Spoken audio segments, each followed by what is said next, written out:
Добрый день, дорогие друзья! Приветствуем вас на борту дизель-электрической океанской подводной лодки Буки-396 «Новосибирский комсомолец». Эта лодка была построена в 1980 году. В этом году, 24 октября, будет исполняться ей 40 лет со дня ее ввода в строй. Данных подводных лодок было построено 18 единиц. Построены они были в городе Горьком на предприятии Красная Сормово. Ныне город Нижний Новгород. Итак, эти 18 единиц, построенные на указанном предприятии, были перебазированы на Северный флот, где впоследствии и несли службу. Данные подводные лодки несли боевые службы, боевые дежурства в Северном Ледовитом океане, в Атлантике, на всех широтах. Данная подводная лодка является торпедной подводной лодкой, многоцелевой подводной лодкой. Мы находимся сейчас в первом отсеке, в первом торпедном отсеке. И мы видим 6 торпедных аппаратов, которые снаряжены торпедами. А также стеллажный боезапас по левому борту и правому борту. Стеллажный боезапас составлял 18 торпед. 9 по левому борту, 9 по правому борту. Или же боезапас мог быть торпеды и мины, также 24 единицы.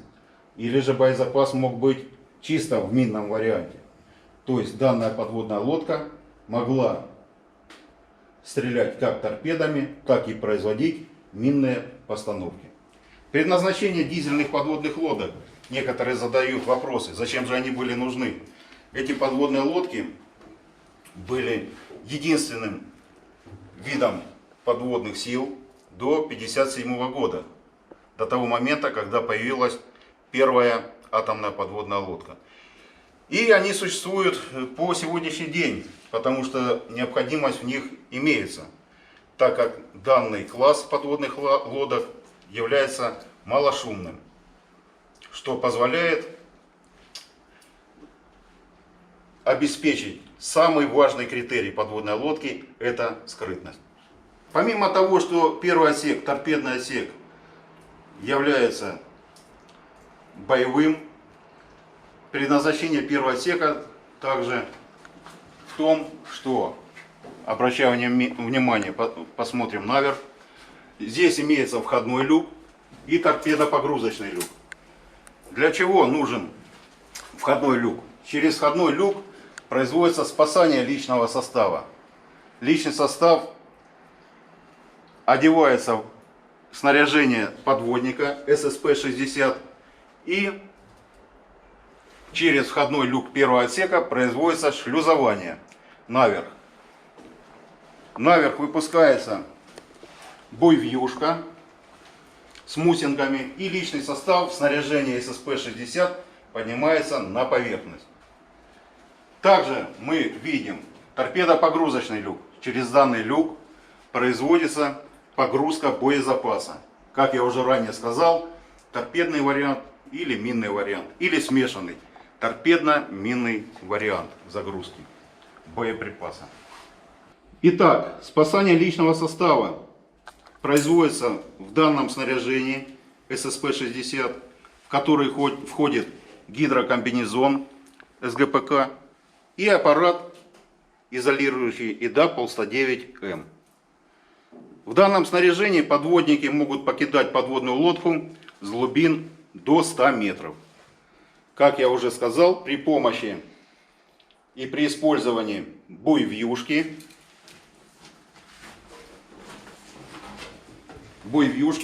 с выпуском буйрипа, на котором расположены мусинги. Данное устройство позволяет подводникам соблюдать режим декомпрессии при выходе, и при соблюдении указанного режима подводники избегают кессонной болезни. Вот указанные мной мусинги расположены и закреплены на буйрипе вот таким образом. Вот она, первая палуба. Хотя это может даже еще и не первая, наверное, что-то еще и ниже есть.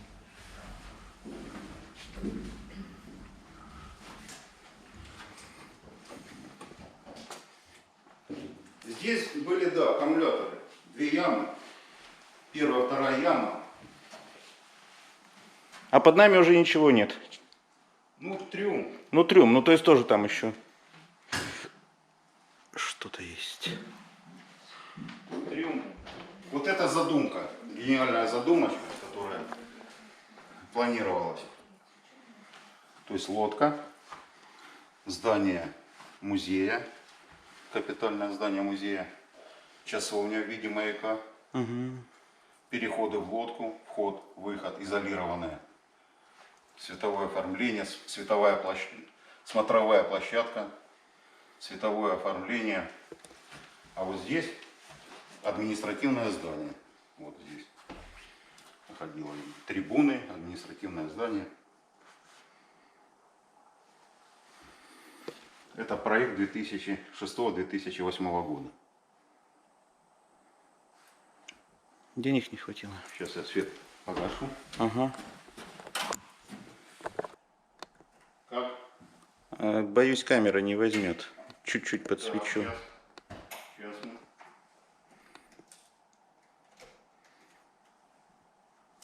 А в принципе, кстати, и так видно, что подсвечивается огоньками.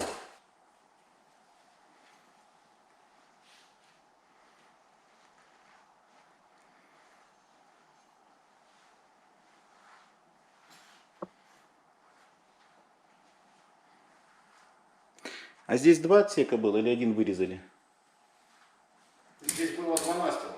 А, 2 настила еще было. И вот те здоровенные аккумуляторы стояли, которые у входа батареи.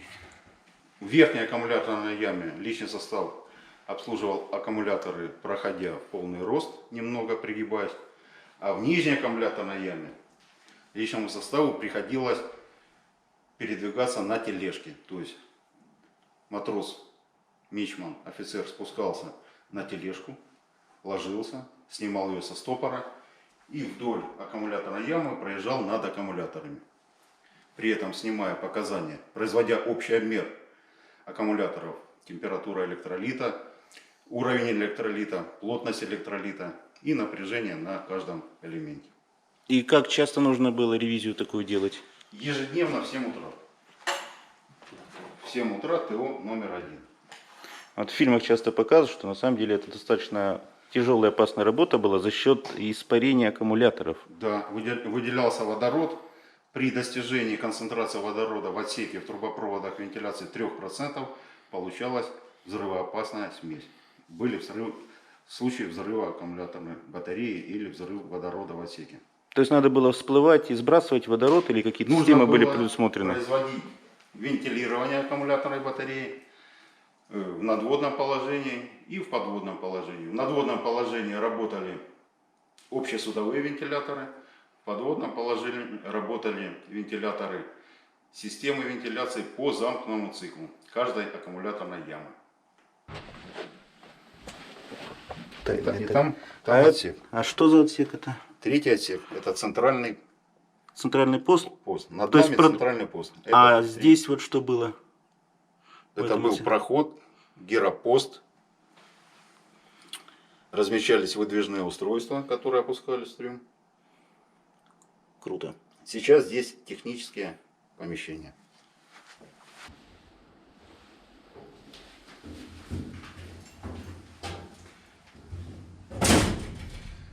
Вообще получается никакой электроники. Все за счет смекалки, формул.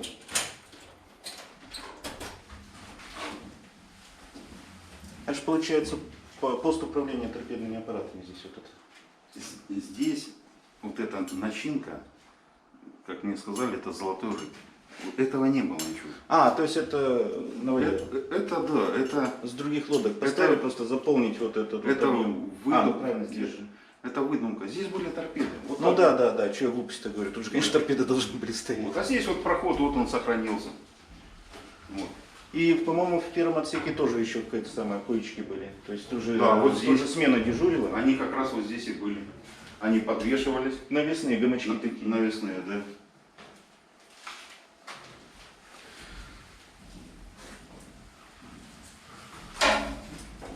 Сколько же в такой торпеде заряд килограмм был? 500. 500 килограмм, да? 500 кг. На авианосец хватит одной такой торпеды? Нет, на авианосец нужно 4-6 штучек. 4-6, да? Да, но если с ядерным боеприпасом, то и одно. Потому что какой страх? Это если нужно эвакуироваться из лодки, это надо в эту трубу поместиться. 8 метров торпедный аппарат, эвакуация партиями по 3 человека в торпедный аппарат заходят. То есть человек загружался вот в этом костюме, Да. его задраивали, естественно, запускали в воду, и он потом выплывал фактически, Да, получается. Да. Это выход по мокрому через торпедный аппарат. 3 человека, рукой касаешься пятки следующего и вперед. Итак, уважаемые друзья, как я вам раньше говорил, на подводной лодке имеется аккумуляторная батарея. Вот вашему взору представлены 2 аккумуляторных бака. Всего на подводной лодке 448 таких элементов. Общий вес аккумуляторной батареи составляет более 300 тонн. И вот представьте себе, каждый из таких элементов нужно обмерить по плотности, по напряжению, по уровню электролита, по температуре электролита. Это, да, довольно кропотливая работа, сложная, трудная, потому что, как вы понимаете, при заряде, при разряде аккумуляторной батареи выделяется водород и другие вещества, связанные с химическим процессом заряда и разряда. Батарея свинцово-кислотная, изготовлена на Санкт-Петербургском заводе. Да, а заряд у них какой был? Заряд длился от 10 до 14 часов, в зависимости от степени разряженности аккумуляторов. То бишь, подводная лодка, находясь в подводном положении, всплывала в среднем раз в 3 суток, раз в 5 суток, и производился заряд аккумуляторной батареи в надводном положении. Этот заряд бьется дизелями, есть такой термин, пробить заряд аккумуляторной батареи или приступить к зарядке аккумуляторной батареи. Запускаются дизеля, которые работают на генераторы, вращаются генераторы, вырабатывают электрический ток и происходит заряд аккумуляторной батареи. И вольтаж какой каждой батареи? Общее напряжение более 300 вольт. Уважаемые друзья, после первого отсека мы переходим во второй отсек. Второй отсек у нас жилой, аккумуляторный.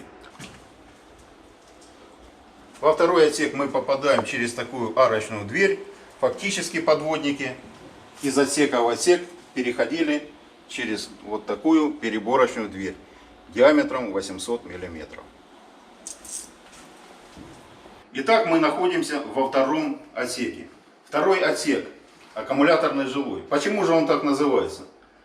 Потому что его название вытекает непосредственно из его предназначения. В этом отсеке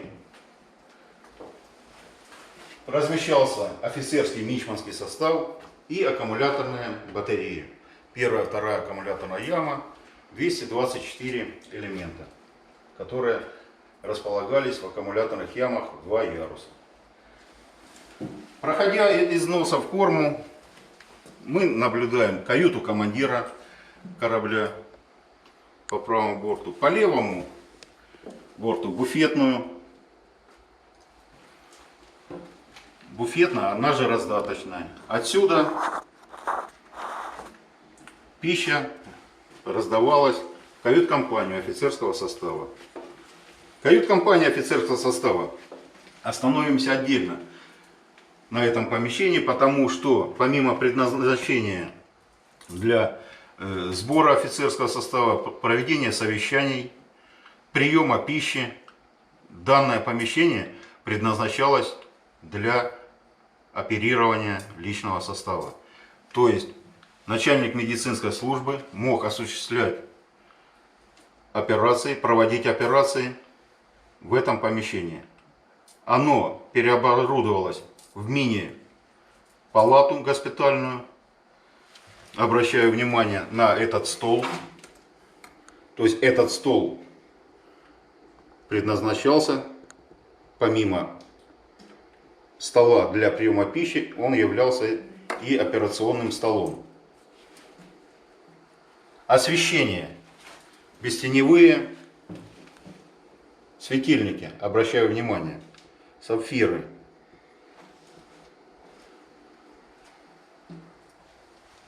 Напротив кают-компании находятся каюты офицерского мичманского состава. За офицерской кают-компанией расположена каюта начальника медицинской службы. Начальник медицинской службы размещался в этой каюте. Здесь имели все необходимые инструменты, приспособления для проведения операций. А также за каютой врача находился изолятор, где больные могли размещаться во время болезни или на карантине. За изолятором расположен гальюн. Гальюнное устройство на подводной лодке. Всего на подводной лодке 2 гальюна, во втором и в шестом отсеке. Гальюнное устройство чем-то похоже так же, как и каюты на купе, так и гальюн лодочный похож на туалет, который расположен в вагонах, в железнодорожных пассажирских вагонах. Но его существенное отличие в том, что содержимое скапливается в баллоне емкостью 80-100 метров, и по мере наполнения происходит продувание сжатым воздухом.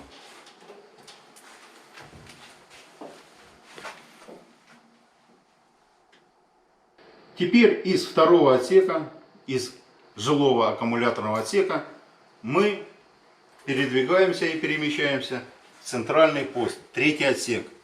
Он является центральным постом и главным командным пунктом. Именно здесь размещается командир подводной лодки, старший помощник подводной лодки, командир боевой части 5. Здесь также находится боцман, который управляет с пульта перед рулями при погружении, всплытии подводной лодки. Управление производится носовыми горизонтальными рулями, кормовыми горизонтальными рулями, вертикальным рулем. По команде командира боцман задает лодке определенный крен, определенный дифферент, производит всплытие или погружение подводной лодки. В центральном посту мы можем наблюдать входной люк. Именно через этот люк подводники попадают в подводную лодку, а также покидают ее.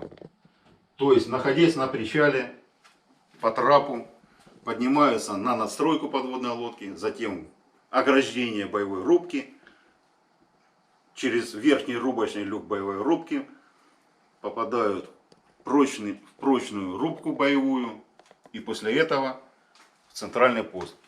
И из центрального поста личный состав занимает свои места, каждый в своем отсеке, каждый на своем боевом посту, согласно корабельного расписания.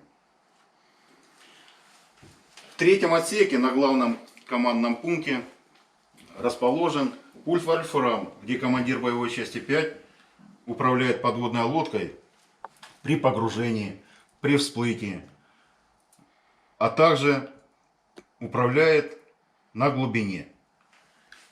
В центральном посту имеются телеграфы. С помощью телеграфов даются команды в 5-й и 6-й отсек, в 5-й дизельный, в 6-й электромоторный, на дачу хода, на запуск дизелей, на остановку дизелей, на дачу моторами малого хода, среднего хода, полного хода, самого полного хода. Причем как вперед, так и назад, то бишь при осуществлении реверса. Какая же система связи существует на подводной лодке? Это каштан. Мы видим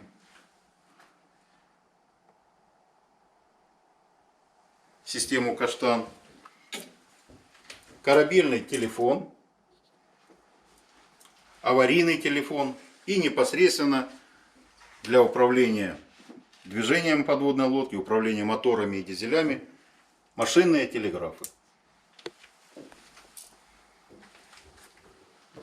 С помощью системы вольфрам осуществляется объединение воздуха высокого давления, Управление системой погружения всплытия.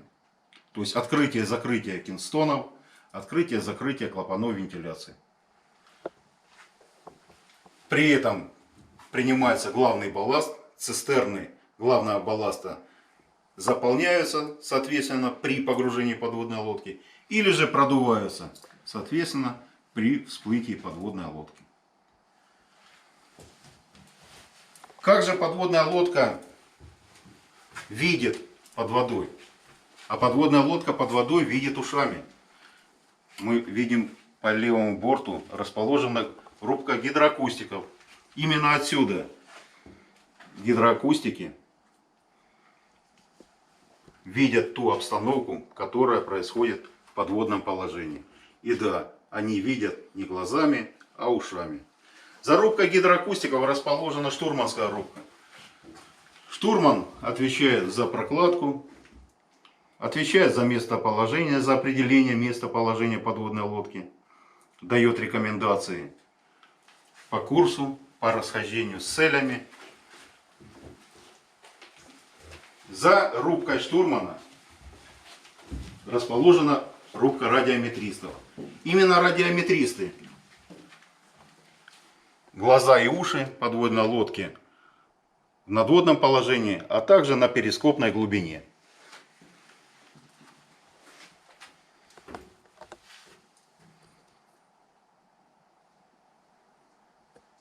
Из третьего отсека центрального поста, или же главного командного пункта, мы переходим с вами в четвертый отсек.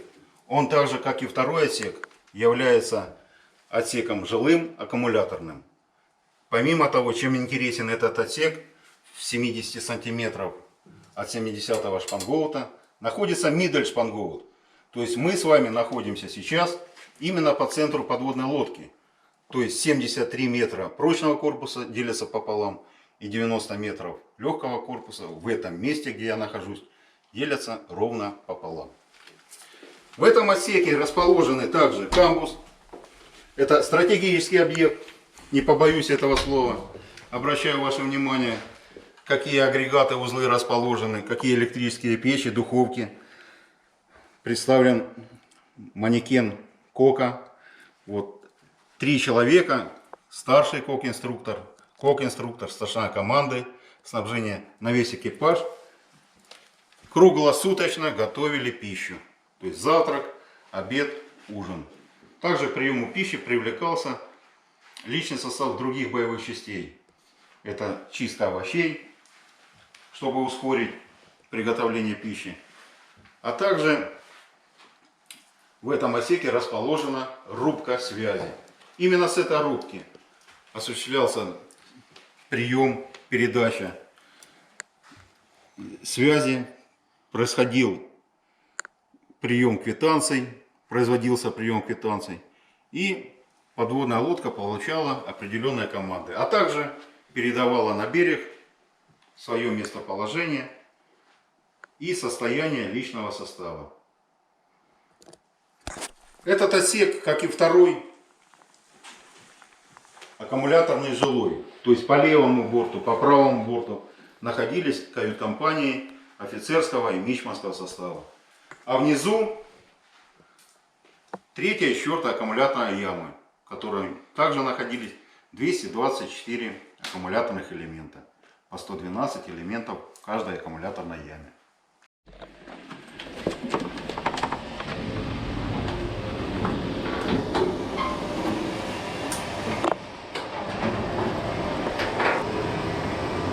Уважаемые друзья, мы находимся на втором настиле 3-го отсека.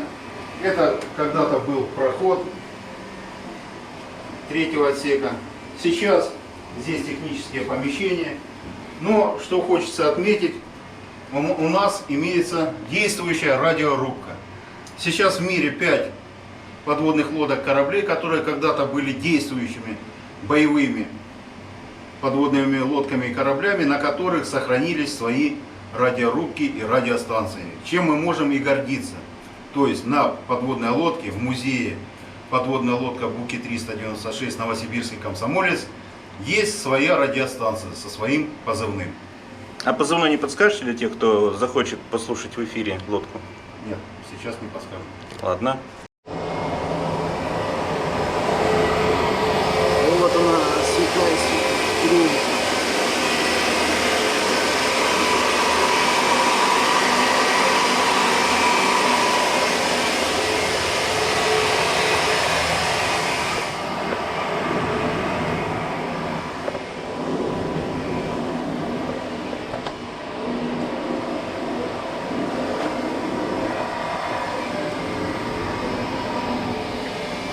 Это у нас получается самая нижняя уже, ниже ничего нет.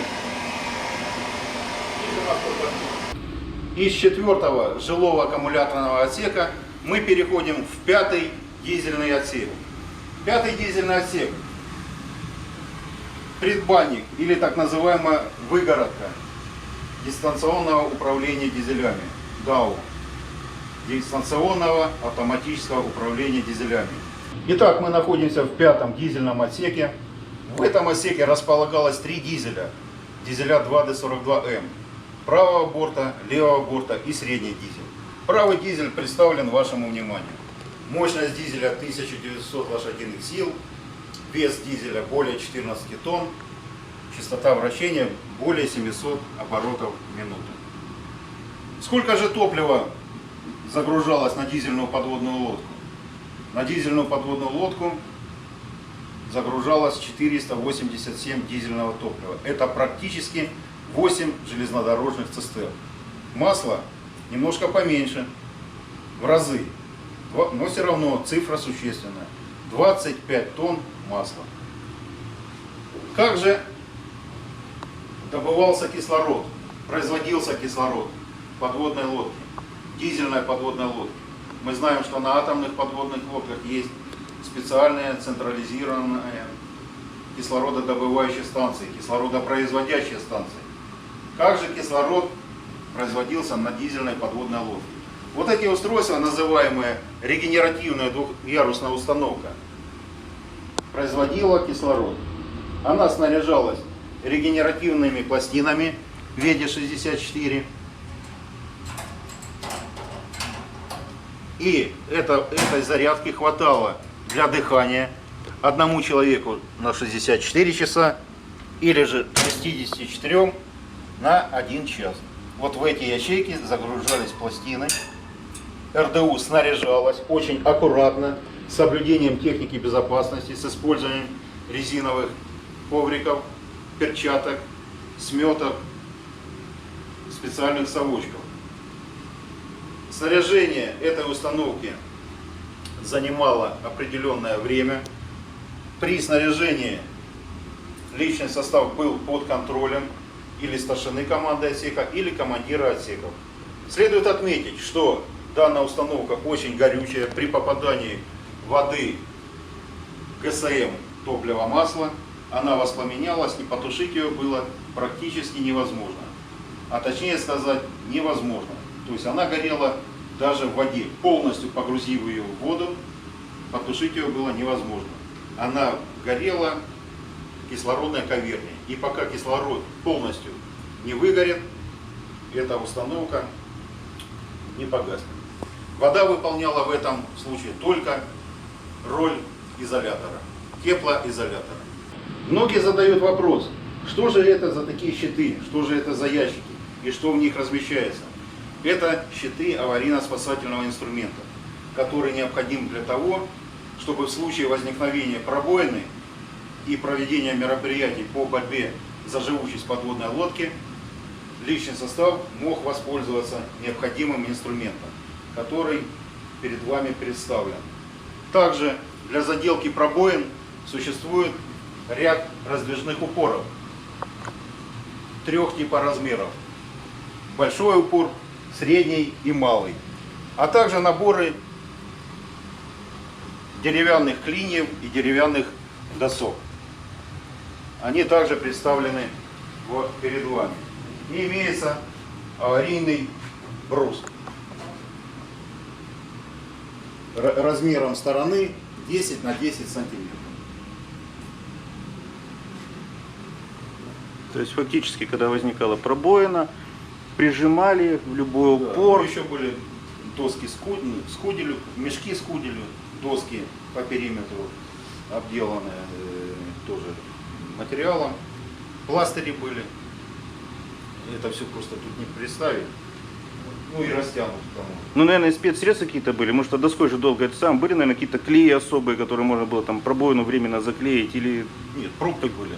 то есть просто пробочные. Деревянная То есть пробка. Конусная на конус. Угу.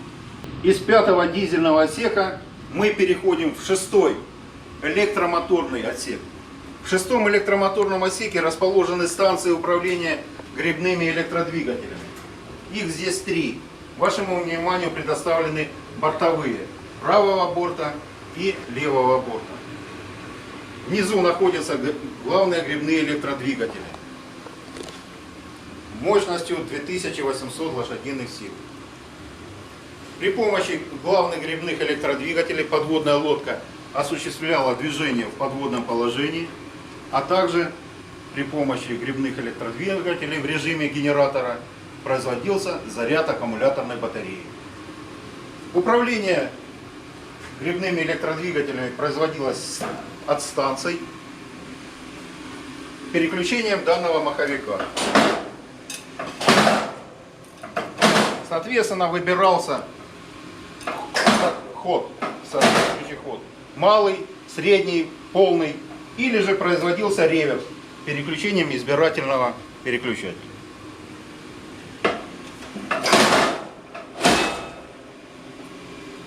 Помимо главных гребных электродвигателей в 6-м отсеке располагается гальюн. И что примечательно, гальюн 6-го отсека отличается от гальюна 2-го отсека тем, что он был совмещен с душем. То есть здесь личный состав мог еще мыться. Посменно во время заряда аккумуляторной батареи забортной водой, которая шла от охлаждения дизелей, личный состав производил помывку. То есть за 14 часов заряда аккумуляторной батареи вполне все 80 человек в душе 2-го отсека и в душе 6-го отсека могли произвести качественную помывку. Из 6-го электромоторного отсека мы переходим в 7-й, в кормовой, концевой отсек, отсек вспомогательных механизмов. Также этот отсек, как и 1-й, 3-й, является отсеком живучести. Из этого отсека личный состав мог производить спасание через входной люк 7-го отсека методом шлюзования. Также в 7-м отсеке личный состав отдыхал. Мы видим коечки, то есть в 3 яруса, расположение коек в 3 яруса на 3 человек срочной службы предусматривалось 2 коечки. Посетители спрашивают, что же это устройство по правому борту, как мини-торпедный аппарат. Да, это практически мини-торпедный аппарат. Называется он ВИПС. Это устройство для выстреливания имитационных патронов сигнальных. То бишь, подводная лодка при помощи имитационного патрона могла произвести его выстреливание при помощи данного устройства. На имитационном патроне были записаны шумы винтов данной подводной лодки. И при этом гидроакустики вражеских кораблей, подводных лодок или кораблей подводных лодок вероятного противника вводились в заблуждение. Сначала шла одна цель, потом после выстреливания одного имитационного патрона появлялась 2-я цель, и потом 3-я, 4-я, 5-я. Посредством выстреливания противник вводился в заблуждение. И что давало возможность подводной лодке успешно уйти от слежения. Помимо устройства ВИПС имеется устройство ДУК, устройство для удаления контейнеров. Это также устройство напоминает мини-торпедный аппарат с 2 крышками, передней и задней, специальным мешком, который снаряжался отходами в виде одежды, пищевых продуктов, банок консервации.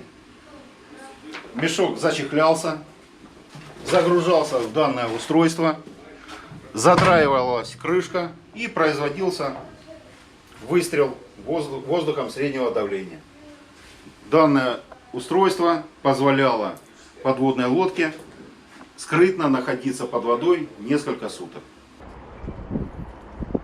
Вот буй, то есть буй, Мгм. вон он стоит.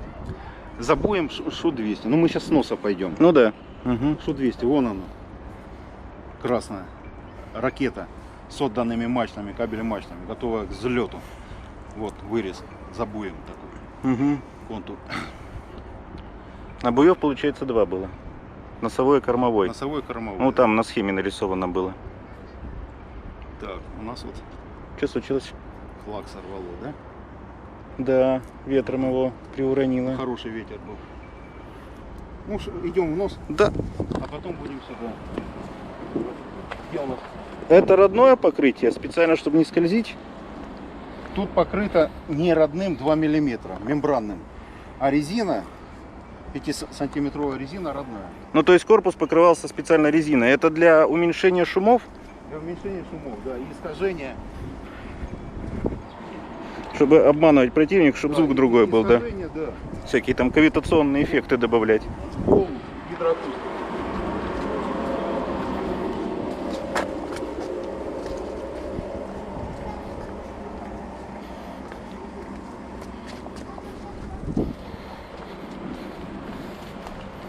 Сверху-то она еще больше кажется, чем изнутри.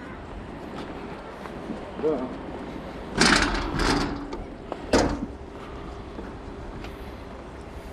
Итак, дорогие друзья, мы находимся на борту подводной лодки Буки-396 Новосибирский Комсомолец. Данная лодка двухкорпусная, состоит из прочного и легкого корпуса.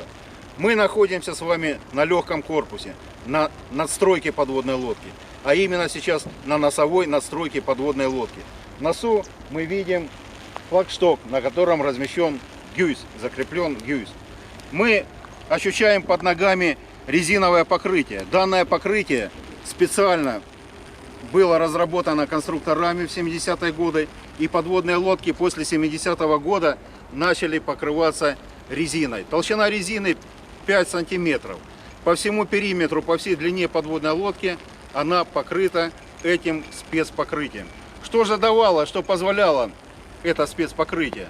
С помощью этого спецпокрытия гидроакустические станции противника и сам противник вводились в заблуждение, появлялось искажение, увеличилась степень скрытности подводной лодки. А как мы знаем, самый важный критерий подводной лодки – это скрытность. Проходя из носа в корму, мы можем наблюдать данное устройство красно-белого цвета. Что же это такое? Это аварийно-спасательный буй. Для чего же он нужен и для чего предназначен?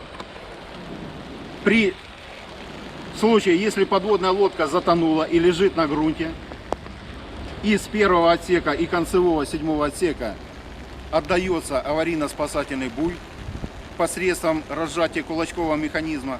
Он всплывает на поверхность моря или океана и сигнализирует.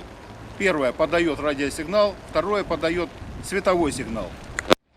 И силы и средства флота, запеленговав данный радиосигнал, визуально обнаружив по световому сигналу, подходят к месту затонувшей подводной лодки, поднимают данный буй к себе на борт, на палубу, вскрывают закрытие, крышку сверху, откуда извлекают из капсулы телефонную трубку и производят связь с первым и 7-м отсеком подводной лодки. Устанавливается причина аварии, затопленные отсеки, поврежденные отсеки, отсеки, в которых произошел пожар. Уточняется количество личного состава, при этом уточняется количество живых, количество раненых, количество погибших. Общее количество находящихся подводников в 1-м и в 7-м отсеках. И далее дается команда на эвакуацию подводной лодки. Как же производится эвакуация? По команде с судов спасателей, с кораблей спасателей, данный буй отсекается из 1-го 7-го отсека специальным устройством, пересекается, перерезается трос-кабель, и этот буй полностью с трос-кабелем выбирается на надводный корабль-спасатель. А трос-кабель жестко соединен с ходовым тросом. Стальной ходовой витой трос. К этому ходовому тросу, этот ходовой трос закрепляется на барабан спасательного колокола, и спасательный колокол садится, погружаясь на коменс площадку над первым и седьмым отсеком, строго и четко над входным люком первого отсека и строго и четко над входным люком седьмого отсека. Дается команда перестукивания в первый и седьмой отсек, открывается крышка из отсека, и личный состав партиями покидает подводную лодку. При необходимости совершить вторую и третью попытку, колокол, поднявшись на поверхность и доставив подводников первой партии, спускается за второй и последующими партиями, которые остались в отсеках. Так можно производить многократно. Прошу рассмотреть входной люк первого отсека и торпедопогрузочный люк. Это те люки, которые мы видели, находясь непосредственно в первом отсеке. Вот именно через этот люк производится загрузка боезапаса в первый торпедный отсек, а также выгрузка боезапаса для проведения определенных профилактических работ. Погрузка осуществляется при помощи автокрана или при помощи плавучего крана.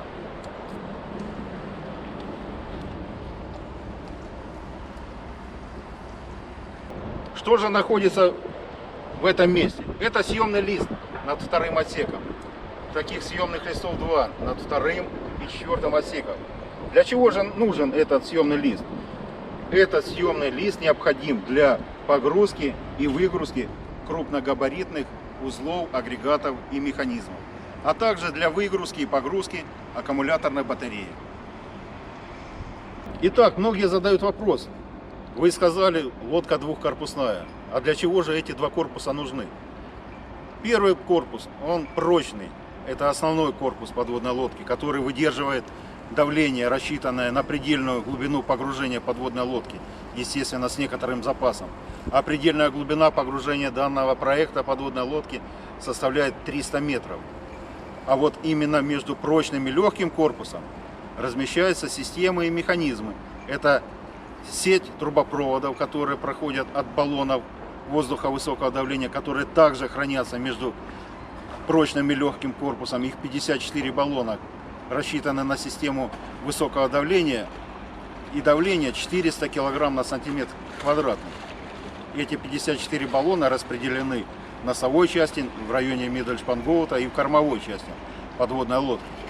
И также сеть трубопроводов, которая от этих баллонов идет в каждую цистерну главного балласта.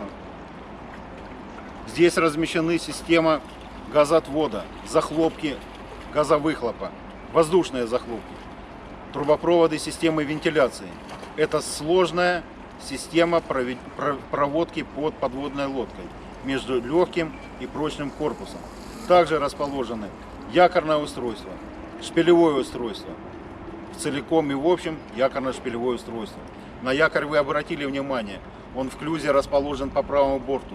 Это якорь Холла массой 1500 кг. 1,5 тонны весит данный якорь. Длина цепи 175 метров. Плавно мы, перемещаясь в форму, подходим к ограждению боевой рубки. Для чего нужно это ограждение? Для того, чтобы защитить выдвижные устройства, которые находятся внутри, а также для удобства несения вахты боцманом, рулевыми сигнальщиками, вахтенным офицерам, которые несут вахту на ходовом мостике. Подойдя к ограждению боевой рубки, мы обращаем внимание на своеобразный люк с обозначением S точкой. Что же значит это обозначение? Это обозначение обозначает эпрон, экспедиция подводных работ особого назначения. Под этим люком, если его открыть, находятся штуцера подвода воздуха высокого давления, отвода воздуха, а также клапана на открытие-закрытие трубопроводов, подведенных к каждой цистерне главного балласта. При помощи этих клапанов и подачи воздуха можно производить продувание цистерн. И когда лодка находится на грунте, производится продувание цистерн, отрыв ее от грунта и постепенное всплытие на поверхность.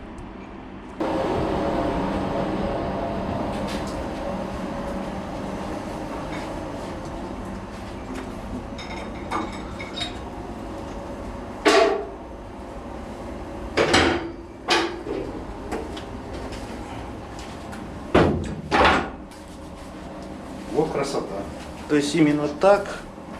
Блин, никак иначе. Блин, страшно такое. А что делать? Клаустрофобам сюда категорически нельзя. Вот. Вот такие рыбины. Угу. Ноги осторожно. Да, ничего страшного. Вот, она гнить начала. С 6-го года, 14 лет. И на палубе такие, вот такой вот. Вот такая красота. То есть, по идее, это все с лиственницы делается, лаком скрывается. Ну и вид сразу приобретает Ну, оно эстетично. Ну, действующего корабля. Да.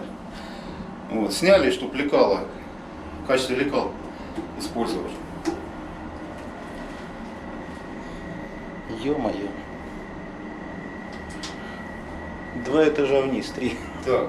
А тут у нас получается компас, управление рулями отсюда. Ну да, сейчас это уже. Управление рулями и мостик ходовой.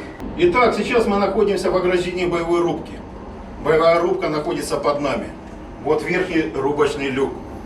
А здесь, в надводном положении, на ходовом мостике, несет вахту вахтенный офицер и сигнальщик. А в носовой части несет вахту боцман и рулевой сигнальщик, управляя подводной лодки по курсу, исполняя команды командира и старпома. А тут тоже люк еще был какой-то. Да, вот люк, и тут рында крепилась, вот тут крепилась рында. Как раз. Вот оно место, да. То есть тут он еще один люк небольшой, технологичный, квадрат. Да, лючки. Ну, это под заправку топливом. Топливом, ВВД. Воздухом Высокого давления, да. Можно было заправлять. По команде вахтенного офицера или же командира подводной лодки, который находился на ходовом мостике, в случае обнаружения кораблей противника, разведывательных кораблей противника, авиации противника, дается команда «Срочное погружение». Личный состав, который несет здесь вахту, сворачивает свои боевые посты, дается команда по каштану в центральный пост «Срочное погружение». Личный состав устремляется вниз. Последним с мостика уходит командир и задраивает за собой верхний рубочный люк, при этом троекратно предупреждая: погружаюсь. Погружаюсь. Погружаюсь. Погружаюсь.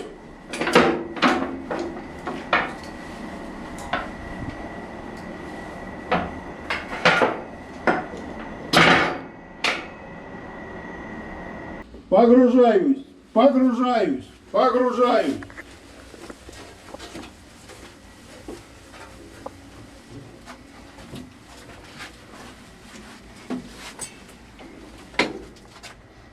Дорогие друзья, мы находимся в боевой рубке.